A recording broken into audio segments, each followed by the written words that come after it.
주님의 사랑과 은혜가 함께 하시기를 축복합니다. 아멘. 감사합니다. 우리가 그리스도인으로 산다라고 하는 것은 주님이 우리와 함께 하신다는 것이고요. 주님이 우리와 함께 하신다는 것은 빛이신 주님이, 또 사랑의 주님이, 또 영광의 주님이, 생명의 주님이 우리 가운데 함께 하심으로 말미암아 우리를 통해서 뭐가 나오는 거냐면 그 주님의 빛이 나오시는 거고, 주님의 사랑이, 주님의 생명이, 주님의 은혜가, 주님의 풍성함이 우리를 통해서 흘러나오는 것, 그게 바로 그리스도인의 귀한 모습이고 삶인 줄로 믿습니다. 그래서 고린도후서 2장에 보면 너는 그리스도의 향기다라고 말씀하세요. 그 안에 뭐가 담겨 있느냐에 따라 다르잖아요. 여러분 보세요. 냄새가 나요. 무슨 냄새가 나요? 보자기 안에 뭐가 쌓여있는데 이건 분명히 안 봐도 알겠어요. 청국장 냄새가 나면 이건 뭐예요? 그 안에 뭐가 쌓여있어요? 청국장이 들어있어요. 아무리 봐도 이건 비린내예요. 뭐가 그 안에 들어있을까요? 생선이 그 안에 들어있을 확률이 거의 높아요.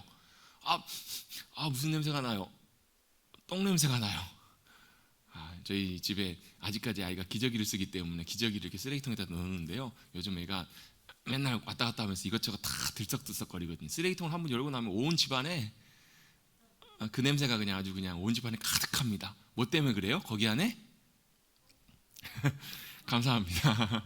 있기 때문에 냄새가 나는 거예요. 여러분, 그리스도께서 함께하고 계시는 심령이라면 그 심령과 삶 속에서 뭐가 나타나야 정상이냐면 그리스도의 향기가 나타나는 것, 그리스도의 모습, 그리스도의 형상, 그리스도의 삶의 모습들, 이런 것들이 나타나야 정상이라는 거예요. 여러분, 그런 그리스도인들이 되십시다. 그래서 우리를 통해서 당신에게 사랑과 은혜가, 주님의 사랑과 은혜가 함께 하시길 축복합니다. 우리를 통해서 흘러가는 거거든요. 여러분 거기에 인색해 하시지 마시자는 거예요. 우리를 통해서 여러분 복이 흘러가는 것, 여러분 성경에 보면 막 섬김이라는 표현이 나오잖아요. 섬기라. 내가 너희를 섬긴 것처럼 너희도 서로 남을 섬기라. 이것이 너희의 마땅한 바라 주님 말씀하시잖아요. 여러분, 섬긴다라는 게 무슨 뜻이에요, 여러분? 섬기는 거 하면 여러분 밥 해주고 빨래 해주고 이런 거 생각하기가 쉬운데요.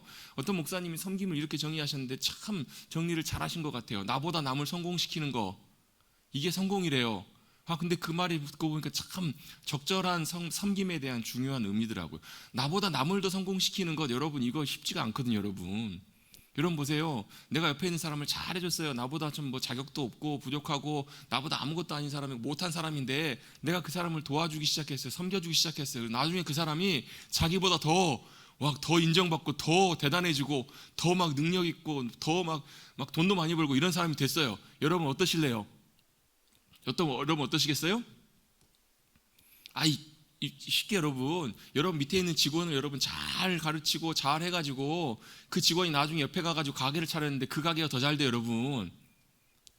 그 가게가 더 잘 되고 손님들이 다 그쪽으로 가요, 여러분. 단골도 그쪽으로 가요. 여러분 어떠시겠어요, 마음이? 솔직하게요. 배가 아프겠죠, 여러분. 불편하겠죠. 저것이 배은망극하다고 뭐 이렇게 생각하기 쉽겠죠. 근데 섬김은 뭐라고요? 나보다 남이 더 잘되게 하는 게 섬김이라고요. 참 쉽지가 않아요. 그래서 예수님은 어떻게 섬기셨어요? 죽기까지 섬기셨잖아요. 우리를 위해서, 우리 살리시려고, 우리 잘되게 하시려고. 그게 왜 주님의 기쁨이시니까. 왜요? 여러분, 섬김에는 중요한 요소가 하나 있는데요. 그게 뭐가 들어가 있냐면 사랑하면 그게 여러분 기쁨이 돼요. 여러분 보세요. 여러분 자식이 여러분보다 잘 되셨어요. 여러분 화가 나세요? 여러분 자녀가 여러분보다 더 탁월하고 더 잘되고 인정받아요. 그럼 여러분 어떠세요? 그때까지 잠도 안 자고 죽을 고생해가지고 자녀 뒷바라지 다 해가지고 자식이 그렇게 잘 됐어요. 그럼 여러분 어떠세요? 배가 아프세요? 화가 나세요? 어떠세요? 좋으시잖아요, 여러분. 왜 그래요? 사랑하니까 그게 가능한 거예요. 안 사랑하면요, 내가 그렇게 하는 게 헛수고고 화가 날 일이고 사실 짜증날 일인데요. 사랑하면 내가 섬겨서 내가 나보다 남을 더 잘되게 해서 자식이 나보다 잘되고 내 아랫사람이 나보다 잘되는 것이, 여러분 사랑하면 여러분 그게 기쁨이 된다라는 거예요. 그게 여러분 섬김의 중요한 의미잖아요. 여러분 바로 이것이 그리스도인의 귀한 삶이고 모습인 줄로 믿습니다. 그래서 여러분 흘려보내는 것, 우리를 통해 하나님의 복과 생명이 흘러가는 것, 여러분 이것이 여러분 우리에게 손해가 아니고요, 우리의 기쁨이고 복이에요. 왜요? 하나님 기뻐하시니까, 또 하나님께서 그렇게 원하시니까. 기꺼이 여러분, 주님께서 하나님의 말씀을 딱 두 가지로 요약을 해주잖아요. 주님의 계명의 말씀을 딱 두 가지로. 사람이 물을 때 예수님께서 그렇게 대답하시잖아요. 뭐라고요? 첫째는 뭐예요? 하나님을 마음과 뜻과 힘을 다해 하나님을 사랑하라. 그리고 두 번째는 뭐예요? 내 이웃을 내 몸처럼 뭐 하라고요? 사랑하라고요, 여러분. 이게 모든 하나님의 율법과 선지의 강령이래요. 가장 중요한 말씀이라고 말씀하시잖아요. 여러분 이웃 사랑하는 게 여러분 쉬우세요, 어려우세요? 이웃을 사랑하십시다. 그래도 아멘 하시네요. 저는 아멘 안 하실 줄 알고 그랬는데 여러분 쉽지가 않아요. 여러분 나보다 남을 더 성공시키는 거 쉽지는 않지만요, 그게 사랑이고 그게 바로 형제를 사랑하는 것, 이웃을 사랑하는 귀한 사랑의 모습임을 여러분 꼭 기억하시고 그렇게 사랑하는 사람을 하나님께서 참 기뻐하세요. 네, 하나님 공의 하나님이시기 때문에 그걸 다 보고 계시고 알고 계신다고. 여러분 또 여러분 그렇게 사랑할 때 내가 손해인 것처럼 보이지만요, 하나님께서 비할 수 없는 바꿀 수 없는 풍성한 것들로 우리에게 또 허락해 주신다라는 거예요. 그걸 여러분 우리는 맛보며 살아가는 귀한 믿음의 백성들인 줄로 믿습니다. 여러분 그렇게 살아가시는 저와 여러분 우리 모두가 되시기를 간절히 바랍니다. 그런 믿음의 삶 가운데 우리가 이제 가장 중요한 기본적인 것들을 쭉 이제 올해 초부터 살펴보고 있는데요. 우리가 이제 지난주에는 이제 이룡 목사님께서 말씀 전해 주셨고 그 전주에 새롭게 다시 또 이제 내용들을 다루기 시작한 내용인데 그게 바로 뭐냐면 예배에 대한 부분이에요. 예배. 여러분 우리의 믿음의 삶 가운데 있어서 굉장히 중요한 요소 중에 하나가 바로 예배잖아요, 여러분. 그렇죠, 여러분. 그렇죠. 여러분 우리가 교회를 다닌다고 할 때 교회를 다니는 가장 대표적인 행위가 뭐예요? 예배잖아요, 여러분. 예배.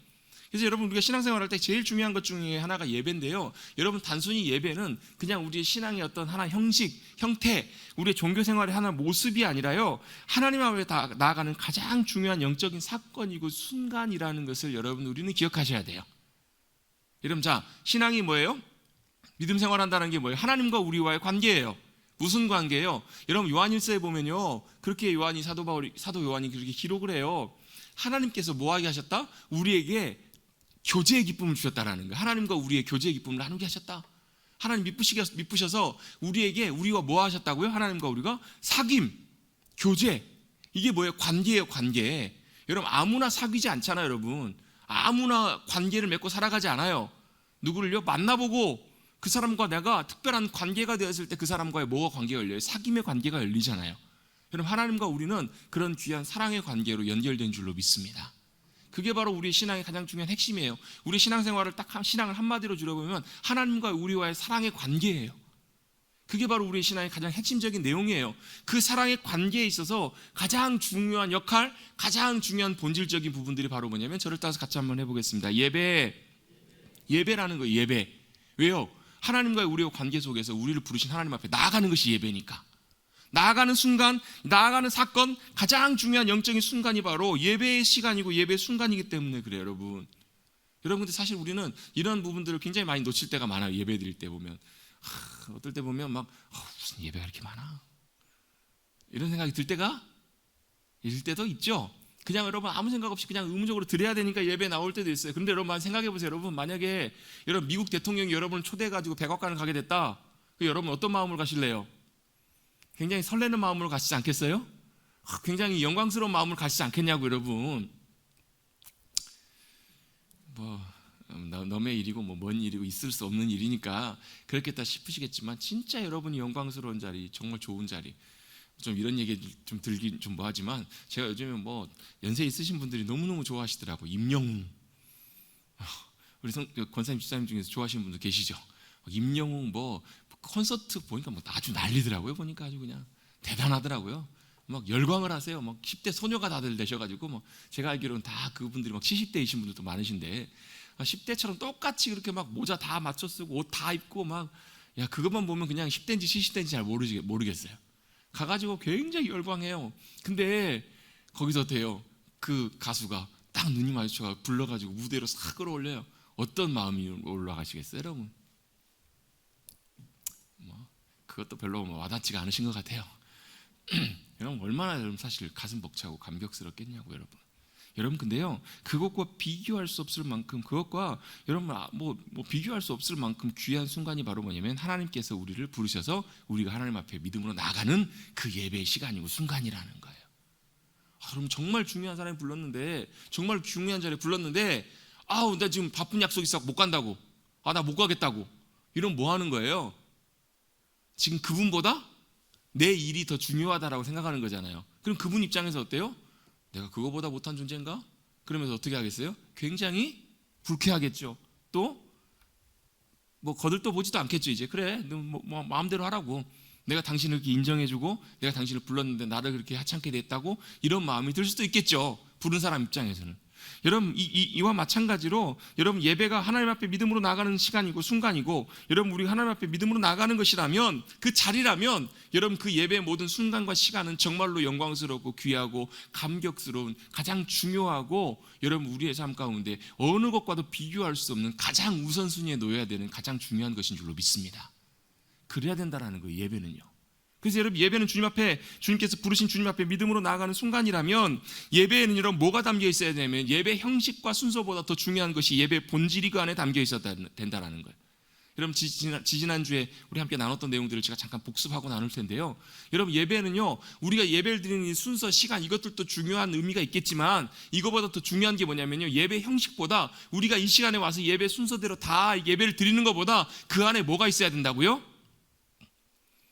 그 안에 뭐가 있어야 되냐면 예배에 본질이 있어야 된다고요. 예배 본질이 담겨 있어야 된다고. 예배 본질이 과연 뭐길래? 여러분 예배 본질이 뭐예요 여러분? 여러분 아무리 형식이 완벽하고요 훌륭하고 예배 순서가 대단하고 우와 예배 드릴 때 보면 우와 막 눈이 휘둥그레져요. 여러분 막 어마어마한 큰 교회 가보면요 막 성가대 이런 데 보면 막 오케스트라가 막 몇십 명에 막 100명이 넘어요. 오케스트라가 100명이 넘는 데서 막 연주하면요 막 악기별로 해가지고 막 소리가 얼마나 웅장한지 몰라요. 막 성가대가 막 400명이래요 여러분. 큰 교회는 400명 500명 이렇습니다. 여러분 400명 500명이요 여러분 한 목소리를 맞춰갖고 여러분 찬양하면 소리가 어떻게 들리는지 아세요? 노래하면요 소리가 여러분 얼마나 여러분 웅장하게 들리는지 몰라요. 얼마나 대단하게 들리는지 몰라요. 그런데 중요한 것은요 여러분 그 예배에 아무리 뭐 성가대가 화려하고 예배 순서가 대단하고 한다고 할지라도 예배의 본질이 빠져버린다면 그 예배는 주님이 받으신 예배가 아니라는 거예요. 여러분 반대로 여러분 우리가 여러분 몇 명이 여기서 예배를 드리더라도 여러분 별 볼 일 없는 곳에서 정말 막 시끄럽고 혼란스럽고 막 이런 예배당 좋은 예배당 말고 여러분 보면 막 그런 예배당 있거든요. 개척교회 보면 막 밑에는 막 노래방 있고요, 막 위에는 술집 있고 막 이런 교회도 있어요. 여러분 보면 막 수요 예배 드리러 오면 막 사람들이 막 다 막 술 마시러 오는 사람, 뭐 행패 부는 사람 이런 사람들 막 뒤섞여 가지고 예배 드리러 올라와야 돼요. 막 시끌시끌해요. 그런데 여러분 그곳에서 드리는 예배일지라도 그 안에 예배의 진정한 주님이 받으신 예배 본질이 있는 예배라면 여러분 그 예배를 주님이 받으시고 기뻐하신다라는 거예요. 어떻게 알아요? 사도 바울이 빌립보 감옥에 갇혀 있을 때 어때요? 빌립보 감옥에 갇혀 있을 때 그곳에서 주님을 찬미하고 예배하고 기도하잖아요. 그 예배를 누가 받으셨어요? 주님이 받으셨어요. 왜요? 어떻게 알아요? 그곳에 주님의 임재가 나타나요. 땅이 흔들리고요 결박들이 다 풀어지게 되고요 거기 어떤 역사가 나타나요? 구원의 역사가 나타나잖아요. 간수가 자결하려고 할 때요 우리 다 여기 있다. 내가 어떻게 해야 됩니까? 주 예수를 믿으라. 그래야면 너와 내 집이 구원을 얻으리라. 그 집이 다 그 자리에 나와가지고 예수님 안에서 구원의 놀라운 역사를 경험하잖아요. 그게 뭐예요? 예배 가운데 임하시는 주님의 놀라운 역사가 구원을 통해서 나타나는 거잖아요. 여러분 예배 자리에는 예배 본질이 그 안에 꼭 있어야 되는 줄로 믿습니다.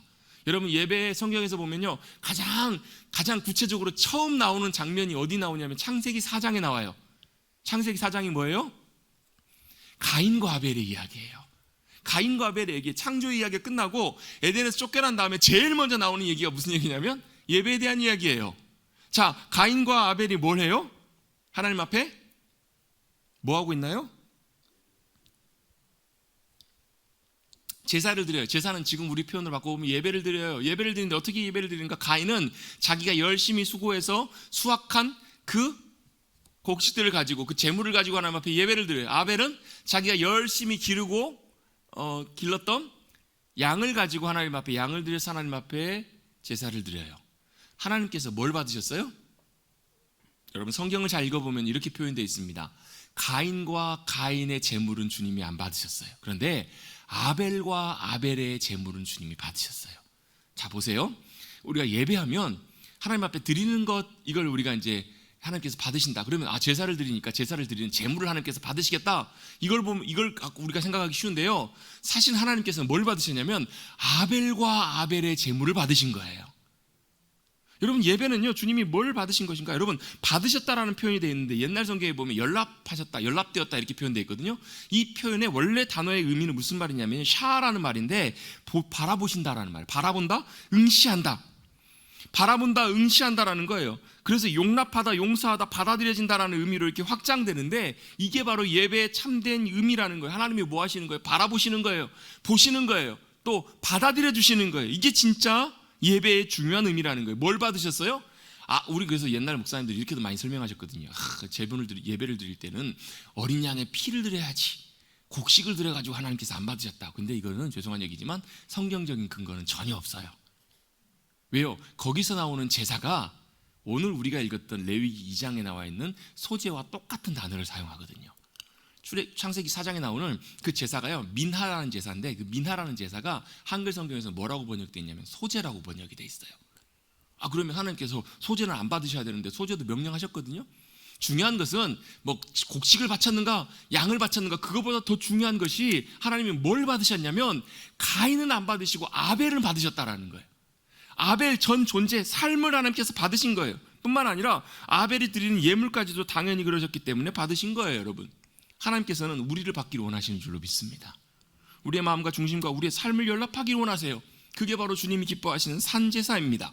반대로 여러분, 이게 실패되면요, 이게 안 되면 가인이 아무리 좋은 예물, 귀한 예물을 드렸다고 할지라도 하나님께서 안 받으세요. 여러분, 이 예배에 실패하면 어떤 일이 일어나는지 여러분 성경에 그대로 나오잖아요.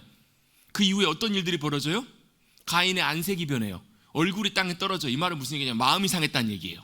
여러분, 예배에 실패하면요, 예배가 하나님 앞에 온전하게 드려진 예배로 주님이 받으시고 그 예배 가운데 주님께서 우리 가운데 역사하시고 함께 하시지 않으시면 우리의 영혼이 어떻게 된다라는 거예요?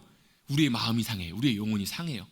우리의 영혼이 무너져요. 그래서 결국은 어떻게 가냐면 그 자리가 그 자리 끝에 어디까지 가냐면 죄의 자리까지 가는 거예요. 하나님이 미리 경고하시거든요. 가인에게, 야, 죄가 네 문 앞에 있다는 거예요. 너를 원한다라는 거예요. 죄가.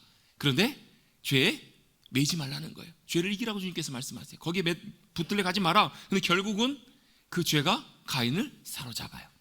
가인이 그 죄 가운데 들어가요. 그래서 어떻게 동생을 죽이는 최초의 살인죄까지 저지르는 그 자리까지 간다는 거예요. 여러분, 예배에 승리하시는 여러분들 되시기를 주님의 이름으로 축원합니다. 여러분, 예배에 승리하신다는 것은 하나님께서 내가 드리는 예배 시간뿐만 아니라 누구를 받으시는 거예요? 나를 받으시는 거예요. 내 전 존재를, 내 마음의 중심을 받으시는 거예요. 여러분, 사실 하나님 앞에 우리가 예배 드릴 때요, 하나님이 받으시는지 안 받으시는지 사실 별로 관심 없을 때가 참 많아요. 왜요? 내가 지금 가야 될 중요한 약속이 있는데 그것도 취소하고 지금 하나님 앞에 내가 지금 예배 드리러 왔는데, 내가 이런 정성으로 하나님 앞에 드리러 왔는데 하나님이 내 예배 안 받으시겠냐는 거예요. 여러분, 우리는 이렇게 생각한다는 거예요.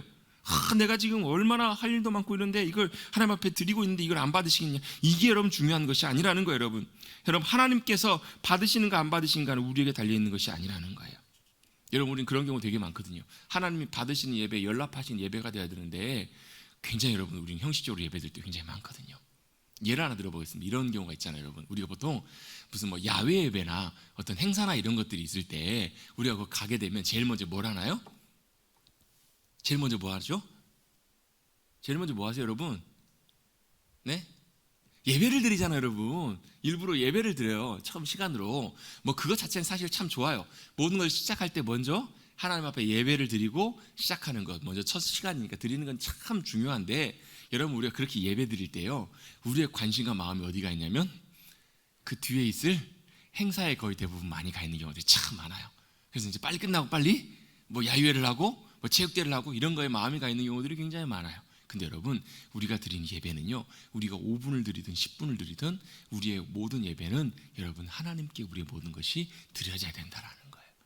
여러분, 우리 예배를 드리는데 형식적으로 빨리 좀 찬송하고 우리 성경 읽고 기도하고, 목사님 설교 왜 이렇게 길어, 빨리 그 다음 순서 진행해야 되는데, 이게 아니고 여러분, 우리의 마음이 어디에요? 주님께 초점이 맞춰져 있고 우리의 이 순간에 드리는 예배도 받기를 원하시는 주님께 우리의 마음을 드리고 우리의 모든 것을 드리는 그 예배여야만 진짜 예배가 될 수 있다는 거예요. 저는 때때로 어떨 땐 그런 마음도 들어요. 차라리 이렇게 할 건 차라리 그냥 예배 드리지 말고 그냥 그것만 하는 게 더 낫겠다, 이런 생각이 들 때도 있어요. 왜요? 그렇게 드린 예배는요, 하나님께서 안 받으실 수 있다는 거예요.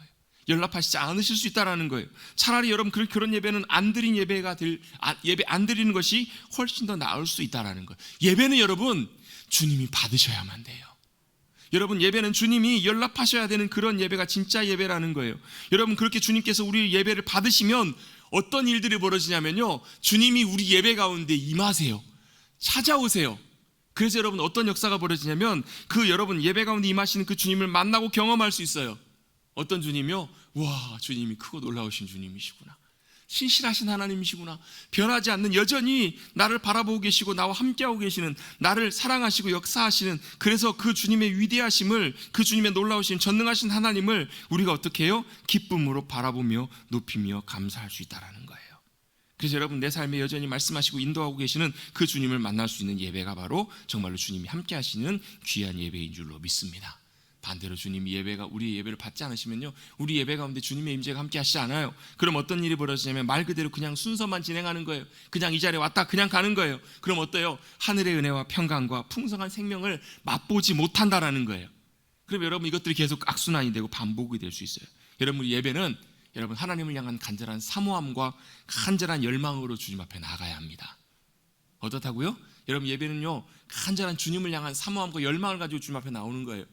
여러분, 예배들은 나올 때마다 뭐 때문에 나오세요, 여러분? 이곳 가운데 함께 하실 그 주님을 간절히 사모하며 나오는 거예요. 여러분, 주님께서 이 우리의 마음과 이 사모함, 이 고백과 중심을 받아주시고 이곳에 임하여달라고, 우리의 예배를 받아달라고 이렇게 주님께서 우리 가운데, 예배 가운데 함께 하시지 않으신다면 우리는 더 이상 아무것도 의미가 없다고, 이 예배 시간과 순간이 우리에게 아무런 의미가 없다고 여러분 간절히 사모하고 열망하는, 그 열망으로 나아가는 자들이 참된 주님이 찾으시는 예배자들이라는 거예요.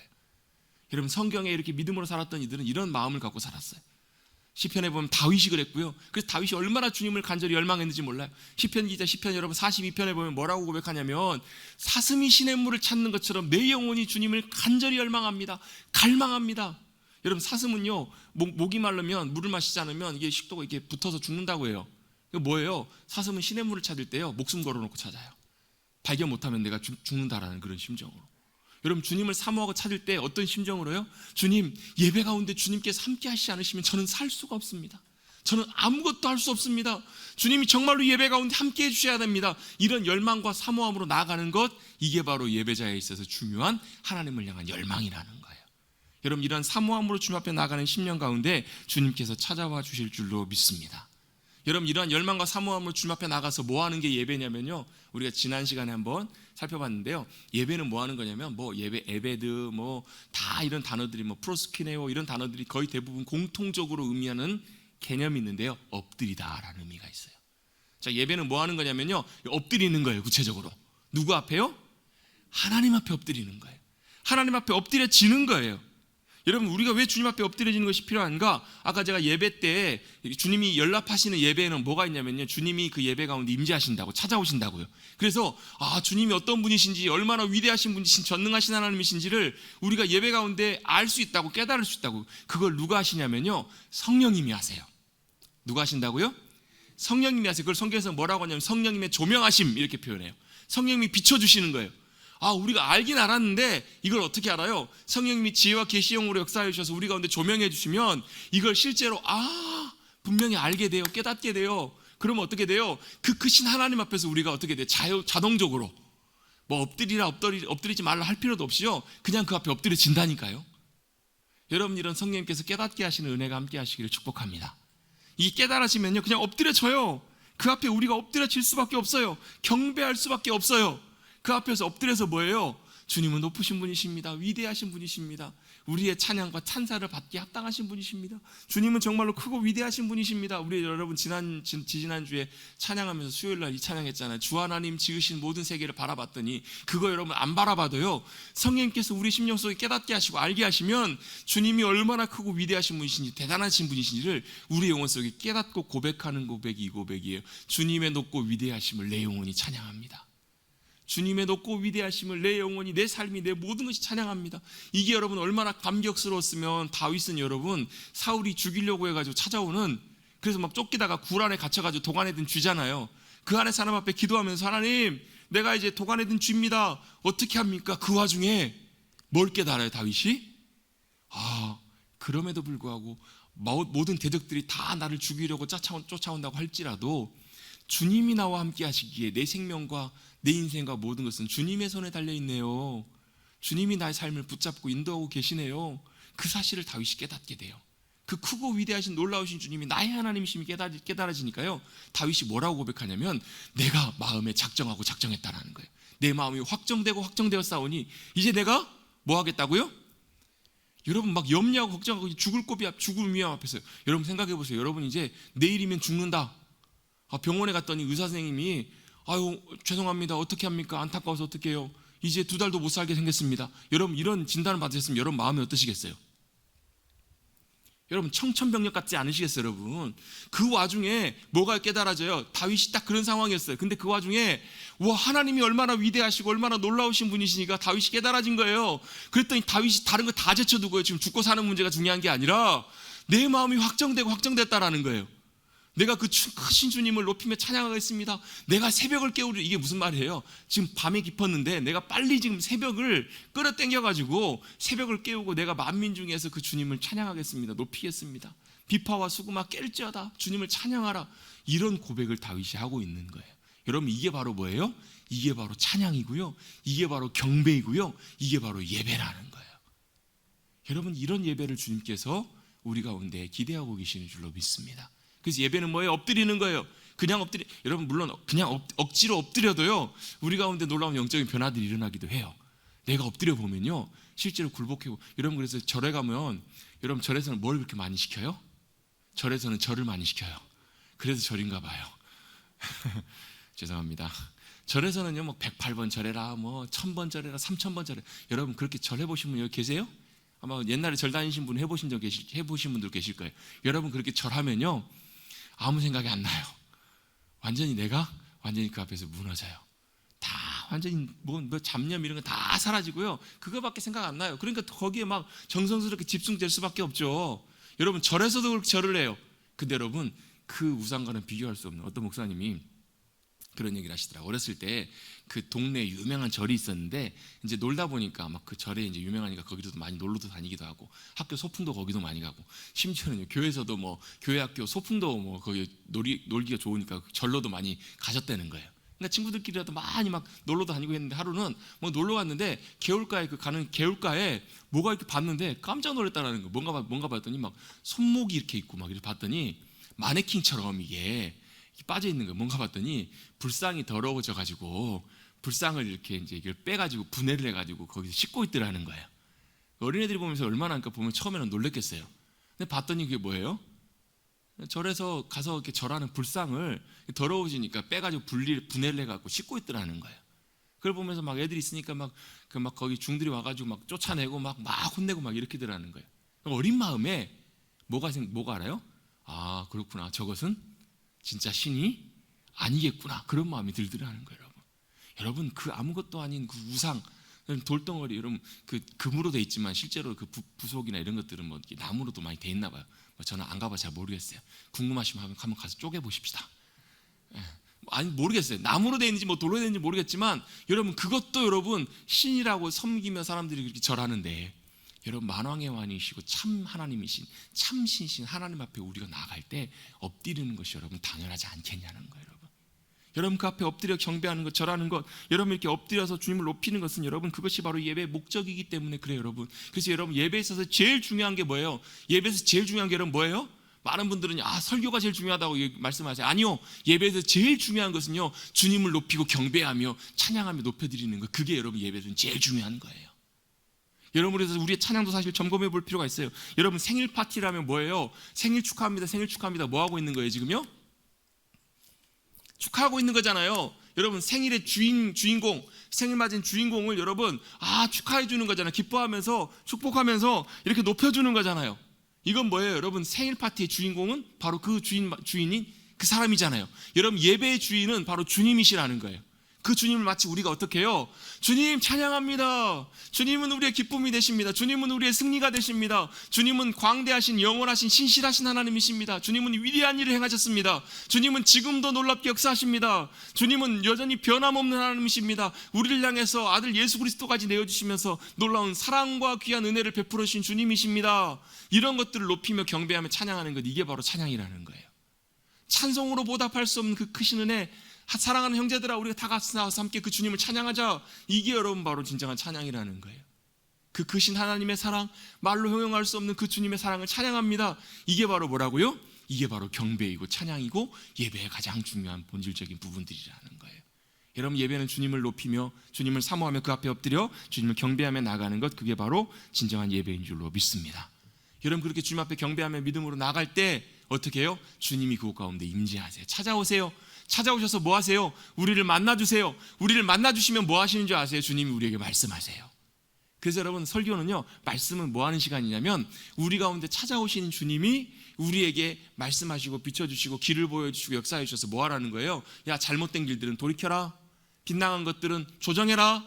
이것으로 맞춰라. 이게 바로 생명과 복의 길이다. 이 길로 따라와라. 이 말씀 앞에 우리가 뭐 하는 거예요? 조정하고 맞추고 순종하는 시간이 말씀을 듣는 시간이라는 거예요.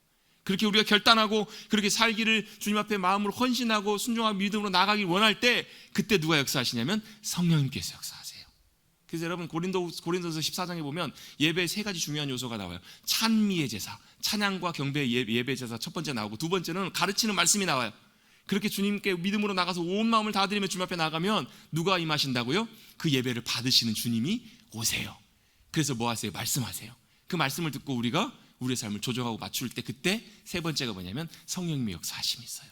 성령님이 우리의 삶을 바꾸시고 또 채우시고 역사하시는 귀한 역사를 나타내 주시는 것, 이게 예배의 중요한 세 요소가 바로 고린도전서 14장에 나와 있는 내용들이라는 거예요. 이런 이제 기본적인 예배에 대한 내용들을 이해를 가지고 우리가 지난 시간부터 우리 레위기에 나와 있는 제사를 통해서 우리가 드리는, 사실 여러분, 성경에 보면 실제적으로 우리가 예배를 어떻게 드려야 되는지에 대한 내용들이 자세하게 설명되어 있는 부분들이 별로 많지가 않아요. 성경 여러분 쭉 읽어보시면 뭐 예배를 이렇게 드렸더라 이런 내용들만 나오지, 우리가 그럼 어떻게 예배를 드려야 되는지에 대한 내용들이 사실 성경에는 많이 나와 있지는 않아요. 그런데 특별히 레위기가 사실은 예배의 책이기도 하거든요. 예배의 책에서, 왜요? 레위기는 주님 앞에 우리가 나아가려거든으로 시작하거든요. 누구든지 여호와 앞에 나오려거든 이렇게 시작하는 책이 레위기예요. 그래서 주님께서 부르셨다. 그 레위기의 원래 그 성경의 제목은요, 바이크라라고 해가지고 그가 부르셨다라는 말이거든요. 주님이 부르셨어요, 우리를. 그래서 부르셨기 때문에 우리가 뭐 하는 거예요? 주님 앞에 나아가는 거. 주님 앞에 나아가는 게 뭐라고요? 예배라고요. 그래서 레위기가 예배의 책이에요. 어떻게 나오라? 이렇게 레위기의 말씀들을 통해서 우리에게 말씀해 주신 내용들이 나와요. 그게 바로 제사예요. 5가지 제사가 나옵니다. 번제, 소제, 속죄제, 속건제, 화목제. 이 5가지 제사를 통해서 우리가 지금 물론 이 제사를 그대로 드리지는 않지만 어떻게 해요? 이 제사 안에 담겨 있는 하나님께서 우리에게 말씀하시는 그 제사의 의미들, 예배의 중요한 본질적인 의미들을 우리가 좀 한번 살펴보는 그런 시간을 갖도록 하겠습니다. 그래서 지난주 우리 번제에 대해서 잠깐 간단하게 살펴봤는데요. 번제는 누가 드리는 거냐면요, 누구든지 드리는 거예요. 누가 드린다고요? 누구든지예요. 자, 예배는 여러분 누가 드리는 거예요? 예배를 집례하는 사람만 드리는 것이 아니에요. 그래서 여러분, 뭐 그냥 우리가 표현을 그렇게 쓰기 때문에 뭐 그렇게 쓸 수도 있지만, 저는 개인적으로 그렇게 좋아하지 않는 표현 중에 하나가 뭐냐면 예배를 본다라는 거예요. 여러분, 예배는요 구경하는 것이 아닙니다. 예배는 보는 게 아니라 뭐 하는 거예요? 예배는 누구든지 다, 예배에 참석하는 모든 사람들이 다 뭐 하는 거예요? 예배를 드리는 거란 얘기예요. 예배는 여러분 예배 담당자만 드리는 것이 아니고, 예배를 집례하는 사람만 드리는 것이 아니라 어느 누구도 예외 없이 모두가 다 뭐가 돼야 돼요? 예배자가 돼야 된다고요. 그래서 여러분, 우리가 성가대 찬양도 마찬가지예요. 성가대 찬양은 성가대가 예배의 찬양을 준비해서 찬양을 하지만, 실제로는요 우리 모두가 다 같이 예배를 찬양하는. 그래서 여러분, 옛날에 성가대에 뭐 원형이라고 할 수 있는, 여러분 역대상 말씀에 보면, 역대상에 보면 막 해만과 뭐 아삽과 여두둔 막 이렇게 나오잖아요. 그 찬양을 인도했던 사람들이 이야기에 나와요. 그들이 했던 역할들이 뭐냐면요, 그들만 찬양하는 것이 아니었어요. 그들을 통해서 뭐예요? 함께 모여있는 모든 무리가 하나님의 영광의 임재 앞에서, 영광의 임재 뭐냐면 그 다윗의 장막에 있었던 하나님의 언약궤를 바라보면서 함께 그곳에서, 그래서 여러분 거기에 보면 그 찬양했다라는 단어가요, 영어 성경에 보면 프로퍼사이라고 나와요. 예언하다라는 표현이 나와요.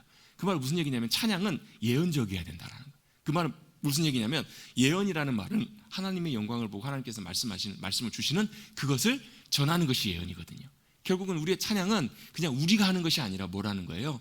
하나님께서 하나님의 영광과 위대하심을 보여주셔서 우리가 그 영광과 위대하심을 바라보고 주시는 감동과 그 마음을 따라서 우리 입술로 고백하는 것이 바로 예언적인 찬양의 귀한 모습이 되어야 된다는 거예요.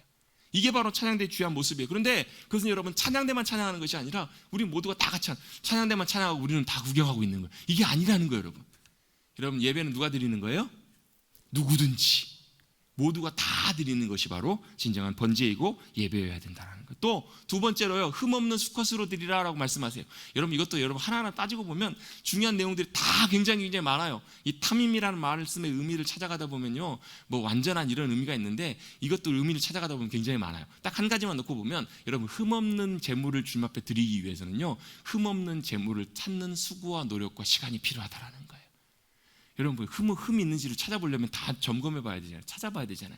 예배는 어떻게 드리는 거예요? 여러분 우리가 하나님 앞에 드리는 것은요, 그냥 아무런 준비 없이 정신없이 헐레벌떡 달려와가지고 주님 앞에 예배를 드리는 것이 아니라 흠이 있는가 없는가를 잘 살펴보고 돌아보고 점검하고 준비하고 온전히 우리의 준비된 마음과 태도로 주님 앞에 집중하며 나아가는 예배가 바로 번제의 중요한 자세이고 태도라는 거예요. 여러분 그래서 예배드리러 오실 때마다 여러분 혹시라도 여러분 급한 마음으로 오셨더라도 예배를 드려 주님 앞에 나갈 때 여러분 마음과 생각과 중심이 주님 앞에 모아지고 집중되고 드려질 수 있도록 여러분 주님의 은혜를 구하시기를 주님의 이름으로 축복합니다. 여러분 그런 과정들이 꼭 우리 가운데 필요하다라는 거. 아니면 여러분 저 예배 끝날 때쯤 정신이 들어요. 예배 끝날 때까지 정신없이 그냥 있다가 그냥 아무 생각 없이 그냥 왔다가 그냥 가는 경우도 있을 수 있다라는 거예요. 여러분 흠없는 수컷으로 주님께서 드리라는 말씀처럼 흠없는 것을 잘 찾고 준비하는 그런 수고와 헌신과 마음들이 우리 모두에게 필요한 줄로 믿습니다. 세 번째로 번제의 중요한 요소는요, 하나님께서 여호와께서 연락하시도록 드리는 제사여야 된다는 거예요. 여러분 이것은 번제뿐만 아니라 예배의 모든 부분에 필요한 부분들인데요, 예배는 여러분 중요한 것이요, 내 만족을 위해서 드리는 것이 아니라 하나님께서 받으시는 연락하시는 예배가 되어야 된다는 거예요. 여러분 어떤 경우에 보면 예배를 드릴 때 보면 우리가 그런 순서를 준비할 때도 있어요. 종종 보면 어떤 사람들의 필요나 사람들의 어떤 요구나 만족을 위해서, 관심을 위해서 여러 가지 요소들이 들어가는 경우들이 예배에 있어요. 그런 어떤 순서나 프로그램들이 여러분 종종 들어갈 때가 있거든요. 근데 여러분 이 상황 속에서도 우리가 꼭 놓치지 말아야 되는 것은 여러분 이런 순서나 이런 것들이 여러분 예배의 주인 되시는 주님께 더 집중하기 위한 우리의 노력과 수고라면 고려해 볼 수 있겠지만 그 목적이 여러분 사람의 만족이나 사람을 위한 것이라면 여러분 우리가 잘 경계해야 될 필요가 있다는 거예요. 그래서 저는 이제 뭐 보통 광고 시간에 어떤 분들 같은 경우에는 예배가 끝나기 전까지는 절대로 뭐 그런 순서를 넣어서는 안 된다, 박수도 쳐서는 안 된다, 사람에게 뭐 이런 말씀들 하시는 분들도 있어요. 그것도 사실 일리가 있기는 해요. 그런데 여러분 우리가 단순히 꼭 그렇게 한다고 해서 우리의 마음과 중심이 다 하나님께만 드려지는 것은 아니기 때문에 때때로 광고 시간이나 이런 순서에는 제가 서로 성도 간의 교제나 이런 순서들을 제가 넣기도 해요. 근데 중요한 것은 예배는 뭐예요? 사람이 목적이 아니라, 우리의 만족이 아니라, 누군가의 기쁨이 아니라, 예배는 주님이 연락하시고 받으시는, 주님이 기뻐하시는 예배가 돼야 된다는 거예요. 여러분 주님이 기뻐하시는 예배로 드려질 수 있도록 여러분 우리가 그래서 여러분 제가 지지난 시간에 그런 예 들었잖아요. 여러분 중세 시대에 막 교황과 이런 사람들이 카스트라토, 그 아이들 막 미성으로 막 찬양하고 하는 애들 변성기 전에 소리하면 막 오 막 이런 소리 나잖아요. 막 그 소리가 막 천사의 소리 같다 이래가지고 아이들을 어떻게 해요? 아이들 거세를 시켜버리는 거예요. 카스트라토라고 하잖아요. 나중에 나이가 들어 성장을 했는데도 변성기가 안 와요. 그래서 오 이런 소리가 나요. 여러분 이걸요, 사람이 듣기에는 만족스럽고 좋았을지 모르지만 여러분 과연 이것이 하나님께서 기뻐하신 일인가, 그걸 여러분 확인해 볼 필요가 있다는 거예요. 여러분 우리가 예배를 드릴 때마다 우리 예배의 모든 순간순간마다 주님께서 연락하시는 예배가 될 수 있도록, 우리의 마음과 중심을 주님이 기뻐 받으시는 예배로 드릴 수 있도록 나아가는 저와 여러분 되시기를 주님의 이름으로 축복합니다. 아멘. 또 번제의 중요한 네 번째 요소는요, 안수할지니라는 표현이 나와요. 안수하는 것이 중요한 의미예요. 여러분 안수한다라는 것은요 무슨 말이냐면 전가한다는 의미예요. 그러니까 전한다라는 거예요. 옮긴다라는 거예요. 뭘요? 내가 죽어야 되는데 내 죄를 이 짐승에게 전가하면서 이 짐승이 죽음으로 말미암아, 옮겨짐으로 말미암아 이 짐승을 잡아 죽이면 내가 받아야 될 형벌과 심판을 뭐가요? 대신 이 짐승이 받았다라는 것, 이 짐승이 치르게 된다라는 것, 이거 바로 짐승이 나를 위한, 인간을 위한 제물이 된다라는 것. 여러분 그 중심이, 그 자세가, 그 본질적인 부분들이 번제에 있어서는 빠져서는 안 된다라는 거예요. 그 모습을 보면서 뭘요? 내가 죽어야 되는데 대신 이 짐승이 죽어줌으로 말미암아 이게 뭐가요? 그 짐승에게는 참 미안한 일이지만 우리에게는 뭐가 되는 거예요? 오히려 감사와 감격이 된다라는 거예요. 내가 이 짐승이 대신 죽어줌으로 말미암아 대신 용서함을 받고 생명을 얻게 되는 것. 그래서 여러분 우리가 주님 앞에 예배를 드리러 나갈 때마다요, 여러분 주님께서 우리의 모든 것들을 전가해 가시고 옮겨 가셨다는 것을 여러분 잊지 말아야 된다는 거예요. 우리는 뭐한 존재들이에요? 그 주님의 대속의 은혜를 입은 존재들임을 예배 드릴 때마다 잊지 말아야 된다는 거예요. 여러분, 제가 예배 들어올 때마다 그 발판 하나 놓고 싶다고, 거기 뭐라고 써 있어요? 은혜라고 써 있다고. 여러분, 내가 예배드려 나올 때마다 내가 내 의지로 나오는 것이고 내가 시간으로 나오는 것이지만, 여러분, 우리가 주님 앞에 예배로 나오는 것은요, 여러분, 절대적으로 뭐가 전제가 되어 있냐면 하나님의 은혜 때문에, 십자가의 은혜 때문에 우리가 주님 앞에 나아갈 수 있게 되었다는 것을 잊어서는 안 된다라는 거예요. 그래서 여러분, 때로 내가 정말 일주일 동안 잘 살고 와가지고 떳떳하게 나오든, 아니면 일주일 동안 정말로 부끄러워서 내세울 수 없는 모습으로 주님 앞에 정말 부끄럽고 초라한 모습으로 나오든, 여러분, 우리가 주님 앞에 예배로 나갈 때마다요, 여러분, 우리가 꼭 잊지 말아야 되는 것은, 우리는 우리의 모습으로 나가는 것이 아니라 우리가 우리를 대속해서 죽으신 예수님의 십자가의 은혜를 힘입어서 이 시간 주님 앞에 나아가고 있다는 것을 여러분 잊어서는 안 된다는 거예요. 여러분, 우리가 주님의 은혜를 힘입고 나가기 때문에 주님이 저와 여러분의 예배와 저와 여러분을 받으시는 거예요. 그래서 그게 뭐예요? 감사할 일이라는 거예요. 여러분, 이 은혜를 여러분 힘입고 나가시는 저와 여러분 되시기를 주님의 이름으로 축복합니다. 이걸 꼭 잊지 않고 드리는 것, 이게 예배의 중요한 본질이라는 거예요. 잊지 마십시다. 아멘. 그래서 여러분, 우리가 때때로 부족한 모습으로 나오든 아니면 떳떳한 모습으로 나오든 우리는 절대적으로 주님의 은혜를 힘입고 나와야 되는 예배자임을 잊지 말아야 됩니다. 마지막 5번째입니다. 번제는요, 자기가 직접 잡아서 드리는 제사예요. 제사장이 드리는 거 생각하기 쉬운데요, 각을 뜨고 잡아 죽이고 피를 흘리고 가죽을 벗기고 이런 것들은 다 자르는 것, 이런 거 피가 튀고 이런 것들은 누가 하냐면 헌제자가, 드리는 예배자가 직접 하는 거란 얘기예요. 아까 누구든지와 사실 비슷한 의미인데요, 직접 이 짐승을 잡을 때 누구를 죽이는 거예요? 실제로는 짐승을 죽이지만 나를 각을 뜨는 거예요. 내 헛된 생각, 내 헛된 자아, 내 완악한 생각과 마음을, 목을 자르면서 나를 죽이고 내 모든 것들 직접 각을 뜨고 죽이는 거예요, 여러분. 그래서 예배는 뭐라고? 구경하는 게 아니라고, 여러분. 예배는 실제로 내가, 여러분, 얼마나 대단한지 이게 중요한 것이 아니라 자기가 직접 죽어가는 시간이 예배의 시간이라는 거예요. 같이 한번 고백해보겠습니다. 예배는 자기가 직접 죽는 시간입니다. 예배는 뭐 하는 시간이냐면요, 우리가 직접 죽는 시간이에요. 짐승을 잡아 죽이면서 누가 죽는 거예요? 실제로는 내가 죽는 건 아니지만 내가 죽는 것과 똑같은, 내가 죽어야 뭐가요? 예배를 통해서 주님이 나타나시고 주님이 우리 안에 역사하신다라는 거예요. 여러분, 예배를 통해서 내가 죽지 않으면요, 예배를 드리면서도 여러분 예배 가운데 여전히 여러분 우리가 가득하고 있어요. 그게 어떻게 하는가? 여러분, 우리가 예배를 드리면서 내가 죽으면요, 예배의 모든 관심과 시선과 초점이 주님께로 향해지게 되는데, 그게 안 되면요, 나에게로 향해져요. 그래서 어떻게 해요? 예배 드리다가 혹시라도 누가 문을 열고 삐그덕 들어와가지고 뒤에 자리가 없어서 앞으로 저벅저벅 걸어오면요, 예배 드리시는 분들이 시선이 다 어디 간 줄 아세요? 다 쳐다보세요.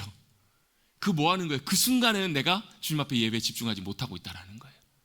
여러분, 혹시라도 뭐 무슨 일이 생기면 핸드폰이 벨이 울리고요, 아니면 뭐 여기 있다가 애가 울어가지고요, 막 애를 데리고 나가면요, 다 누구 봐요? 다 거기 쳐다봐요. 근데 여러분, 만약에요, 예배를 통해서 내가 그 예배를 통해 내 자아가 죽고요, 내가 각이 떠지고요, 내 모든 예배의 관심과 초점과 마음이 주님께로만 온전하게 향하여져 있으면 여러분, 집중하고 있으면요, 그것이 내게 별로 중요한 것이 되지 않아요. 거기서 내 마음이 흐트러지지 않는다라는 거예요. 내 중심과 초점이 온전하게 주님께로 계속 향하여져 있는다라는 거예요. 여러분, 예배를 통해서 완전히 내 자아가 매 순간, 그 사도 바울이 고백하잖아요. 뭐라고 고백해요? 나는 날마다 죽노라고 고백하잖아요. 여러분, 예배를 드려 나오실 때마다 하나님의 은혜를 힘입어서 나오시되, 여러분, 날마다 내 자신이 죽는 저와 여러분 되시기를 주님의 이름으로 축복합니다.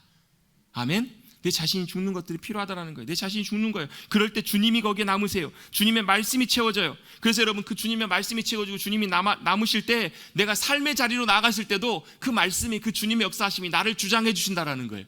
내 일주일의 삶을 책임져 주신다라는 거예요. 여러분, 내가 죽지 않으면 예배를 아무리 많이 드려도 나는 전혀 변화되지 않아요. 내가 살아있는 예배는 진정한 예배가 아니라 그냥 종교의식에 불과해요. 여러분, 번제를 드림과 같이 저와 여러분이 예배를 통해서 한 사람 한 사람이 생각이 죽고 자존심이 죽고 내 욕심이 죽고 탐심이 죽고 정욕이 죽고 주님만 드러나시는 귀한 예배 승리자들 되시기를 주님의 이름으로 축복합니다. 여러분, 이게 번제의 중요한 예배 자세라는 거예요. 여러분, 시간이 많이 갔지만 소제 두 번째 것들을 간단하게만 우리 좀 살펴보고 넘어가도록 하겠습니다. 두 번째 레위기에 등장하는 제사는 무슨 제사냐면 소제 제사예요. 여러분, 소제 제사가 무슨 제사인가? 소자가 무슨 소자냐면요, 흰소예요. 흰소. 희다. 여러분, 소복할 때 소자 있잖아요. 소복이 하얀색이잖아요. 이 소자가 소자라는 거예요. 왜 이 소제라는 단어를 썼을까? 곡식이 하얗기 때문에 이 소제를 쓴 거예요. 원래 무슨 뜻이냐면 곡식 제사예요. 곡식 제사. 곡식의 제사를 드리는 것인데 어떻게 드리는 제사인가? 1절에 보시면요, 1절 한번 보십니다. 누구든지 소재 예물을 여호와께 드리려거든 어떤 예물을 드리라고 말씀하시냐면 고운 가루로 예물을 삼아서 하나님 앞에 드리래요. 고운 가루는 무슨 말이에요? 곡식을 어떻게 해야 고운 가루가 되냐면요, 지금의 여러분 기계가 있으니까 굉장히 가는 가루, 막 밀가루 보면 진짜 막 손에 만져지지도 않을 만큼 가르잖아요. 근데 여러분 옛날에는 이 가루를 만들기 위해서 어떻게 했어요? 절구에 넣고 빻거나 공에 넣고 다 일일이 빻아야 되잖아요. 여러분 얼마나 많은 수고가 필요해요. 근데 여러분 이걸 고운 가루를 내려면 어떻게 빻아야 돼요? 정말로 열심히 빻아야 돼요. 어떻게 될 때까지? 가루가 될 때까지. 이게 바로 무슨 제사라고요? 소재의 제사라는 거예요. 그래서 여러분 소재의 제사를 드린다는 것은 무슨 제사, 무슨 말이냐면 그 드리는 예배가 어떻게 해야 된다는 거예요? 완전히 박살나야 된다는 거, 빠져야 된다는 거예요. 가루가 되어야 된다는. 여러분 그래서 여러분 소재의 제사는요 가루가 되어서 드리는 제사입니다. 누가 가루가 되는 거예요? 내가, 우리 자아가, 저와 여러분이 완전히 가루가 되어서 완전히. 그래서 여러분 소재의 특징은요 하나님 앞에 완전한 헌신, 완전한 충성, 완전한 순전의 결단으로 드리는 제사라는 거예요. 그래서 여러분 이 번제와 소재의 의미가 사실 조금 비슷해요. 그래서 이 번제와 소재가 사실 같이 가는 경우들이 되게 많아요. 여러분 그래서 반드시 하나님 앞에 바른 번제의 제사를 드렸다면 이 제사는 뭐와 연관이 되냐면요 소재의 제사하고 연관이 돼요. 무슨 제사요? 완전히 갈아드리는 거예요.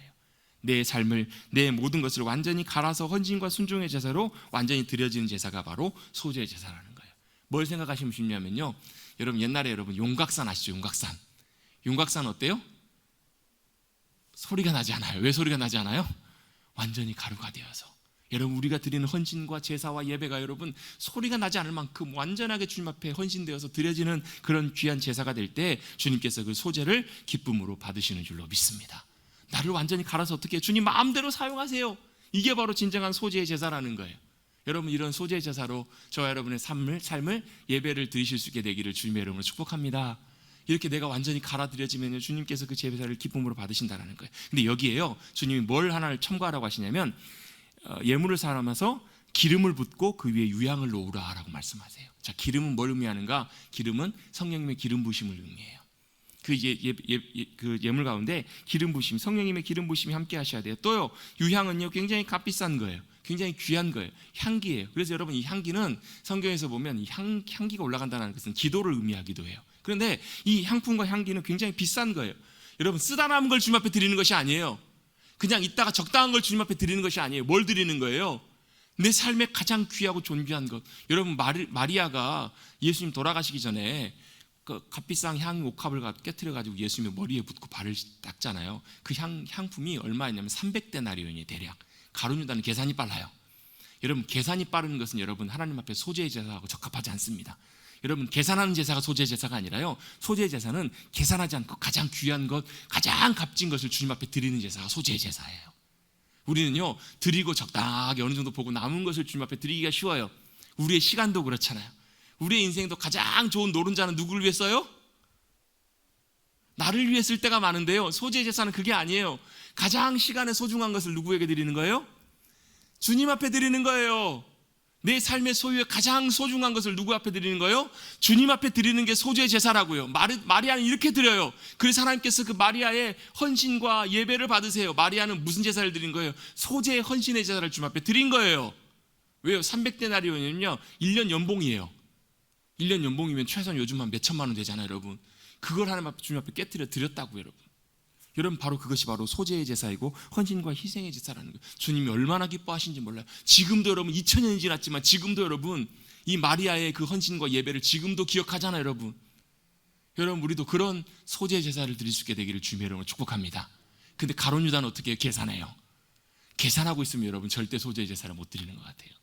계산하는 것이 아니라 가장 귀하고 헌신적인 것을 주님 앞에 드리는 것, 이게 바로 소재의 정신이고 소재의 가장 귀한 것이라는 거예요.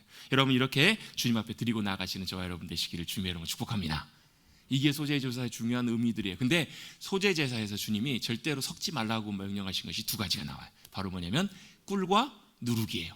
이건 뭐 하는 거냐면요 더 화려하게 만들고 부풀게 만든다라는 거예요. 여러분 우리의 예배, 우리의 헌신, 우리의 순종, 우리의 모든 것들은요 어떤 마음이 드냐면 이런 것들이 있을 때마다 남에게 더 잘 보이고 싶은 그런 마음들이 들어요. 그래서 어떻게 해요? 부풀려요. 그래서 남이 알아주기를 원하는 마음들이 있어요 없어요? 있어요 없어요? 있어요. 그게 바로 뭐라고요? 그게 바로 뿌리고 누룩이라고요. 그것들을 부풀리지 마라. 소재는 철저하게 우리 모든 것을 갈아서, 그래서 누구만요? 주님만 기억하시는 제사, 주님만 받으시는 제사. 그래서 나를 감추고, 여러분, 그래서 나를 감추는 것이 여러분 우리에게 복이에요. 여러분, 우리 그리스도인들은 연습해야 되는 것이 있어요. 뭐냐면 나를 지우는 연습을 해야 돼요. 예? 그리스도인들은 나를 지워요. 여러분 잠깐 예배 시작할 때, 여러분 말씀 시작할 때 여러분 그리스도인에 대해 잠깐 나눴잖아요. 여러분 그리스도의 향기가 나타나는 삶을 살기 위해서는요, 내가 지워져야 돼요. 내 냄새가 나면 안 돼요. 여러분 소재의 제사가 무슨 제사라고요? 나를 지우는 제사라고요. 나를 꾸미고 나를 부풀리지 않는 거예요. 나의 삶을 과장하지 않는 거예요. 나의 헌신과 이것들을 부풀리지 않아요. 사람을 보이기 위해서 헌신하고 사람을 보이기 위해서 헌금하는 것이 아니라, 그래서 어떤 교회는요, 헌금에 여러분 모든 헌금을 다 무명으로 드리게 하는 교회가 있어요. 왜요? 사람이 보는 것이 아니라 주님께서만 이 헌금을 받으시도록, 예물을 받으시도록. 이게 소재 정신이거든요. 여러분 이것도 참 좋은 자세인 것 같아요. 여러분 이렇게 하든 저렇게 하든 여러분 우리의 마음과 중심이 하나님 앞에 예배로 드려지기 원할 때, 여러분 이렇게 헌신과 순종으로 주님께만 드려진 제사로 드려지시는 저와 여러분 되시기를 주님의 이름으로 축원합니다. 그래서 여러분 이 소재는 예배이면서 또한 우리 자신이 온전한 주님께 소재로 드려져야 되는 귀한 삶임을 기억하시기를 주님의 이름으로 축원합니다.